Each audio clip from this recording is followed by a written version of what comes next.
Assalamu alaikum warahmatullahi wabarakatuh. Look, we are having a snowstorm here in Brooklyn, New York. Look how much snow on the streets, subhanallah. But I had to come out because this is Salah time and I have to go to the masjid for Salah al-Dhuhr.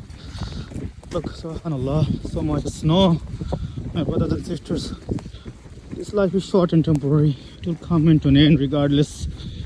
But as a Muslim man, you have to go to masjid regardless of anything. There's no excuse for man to miss Salah at masjid, and masjid has to be open regardless. Somebody has to populate the masjid, and we have to be those people who does it. And each and every step you take towards masjid, Allah subhanahu wa ta'ala forgives your sin, my brothers and sisters. So we have to do it, my brothers. May Allah subhanahu wa ta'ala accept all our sacrifices. May Allah subhanahu wa ta'ala accept all our efforts. May Allah subhanahu wa ta'ala bless us with Jannatul Firdaus al-A'la. Ameen, Ameen, Rabb.